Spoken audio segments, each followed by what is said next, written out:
ভবিষ্যৎ রাষ্ট্রনায়ক, আগামী রাষ্ট্রনায়ক, আগামী বাংলাদেশের প্রধানমন্ত্রী, বাংলাদেশের ভবিষ্যৎ আমাদের নেতা জনাব তারেক রহমানের নামে বিভিন্নভাবে তারা স্লোগান দিচ্ছে, খারাপ কথা বলছে।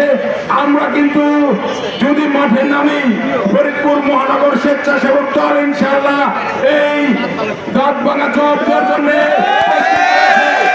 আমি হুঁশিয়ার করে বলতে চাই, যারা এই কথাবার্তা বলছেন তাদের হুঁশিয়ার করে দিতে বলতে চাই। বিশেষ করে এই জুলাই অভ্যুত্থানের পরে কিছু ছাত্র সমাজ তৈরি হয়েছে, কিছু আমাদের ইসলামিক মাইন্ডের দল তৈরি হয়েছে, যারা বোঝাতে চায় বিএনপি জনগণের সাথে ধোঁকাবাজি করছে। কিন্তু আপনারা মিডিয়ার মাধ্যমে দেখতে পেরেছেন আসলে এই কিছু ছাত্র সমাজ নামে যারা গঠিত দল গঠন করতেছে এবং এই জামাত শিবিরের কিছু লোকজন আছে যারা এই বিএনপি নামে অবদান চালাচ্ছে। বিএনপি সবসময় জনগণের দল ছিল, আগামী দিনে ভবিষ্যতেও থাকবে। জনগণের পাশে থেকে সবসময় বিএনপি কাজ করেছে।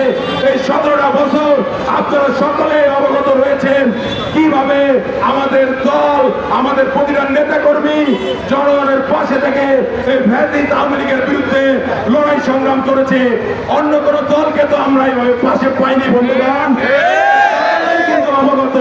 তাই বন্ধুগণ, জনগণের সকল সুবিধা বিপদ আপদে কিন্তু বিএনপি এবং বিএনপির প্রতিটা অঙ্গ সংগঠন পাশে থেকে তাদের সার্বিক সাহায্য সহযোগিতা করে থাকে। আর অন্যান্য যে দলগুলো রয়েছে তারা কি করতেছে না করতেছে আপনারা সকলেই অবগত। বিশেষ করে কিছু ভুইভোর সংগঠন যারা কিছুদিন ধরে তৈরি হয়েছে এবং কিছু ইসলামিক মায়েদের সংগঠন আপনারা সকলেই জানেন। আপনারা কিন্তু বেশি পার পারবেন না বন্ধুগণ। আমরা কিন্তু ফরিদপুর মহানগর স্বেচ্ছাসেবক দল আপনাদের জবাব দেওয়ার জন্য যথেষ্ট। বিএনপি মাঠে থাকে তাহলে আপনাদের কি হতে পারে আপনারা সকলেই বুঝতে পারতেছেন। কারণ বিএনপির এই কথা বলার উদ্দেশ্য হচ্ছে বিএনপি জনগণের দল, জনগণকে নিয়েই বিএনপি সবসময় মাঠে ছিল, আছে, থাকবে। হতে পারেনি, সকলে তার জন্য দোয়া করবেন, সেজন্য দ্রুত সুস্থ আমাদের মাঝে ফিরে আসে। পতনের পরে অভ্যন্তরীণ অন্তর্বর্তীকালীন সরকার এর ধারাবাহিকতায় বিগত 17 বছর আন্দোলন সংগ্রামের প্রেক্ষাপটে আমরা এই আন্দোলন সংগ্রামের ধারাবাহিকতা বজায় রেখে অর্থ পর্যন্ত আমরা বিভিন্ন সময় জেল, জুলুম, খুন, অনেক মা বোনকে হারিয়েছি। এখানে আমি একটি কথা বলতে চাই, কেন্দ্রীয় স্বেচ্ছাসেবক দলের পক্ষ থেকে সবাই সজাগ দৃষ্টি রাখবেন। দেশি বিদেশি চক্রান্ত বিএনপিকে বিভিন্ন ধরনের অপকর্মের দিকে ঠেলে দিচ্ছে। আমি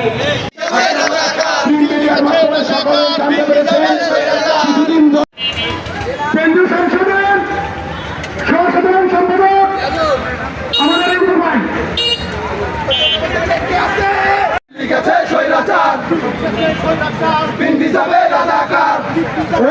আজকে আমাদের বিক্ষোভবিহীন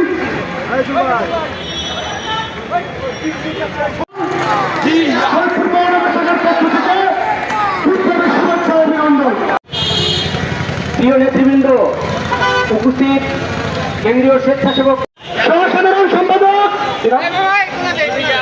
মাহমুদ হাসান মিন্টু ভাই আমাদের মাঝে উপস্থিত রয়েছেন। ফরিদপুর মহানগর স্বেচ্ছাসেবক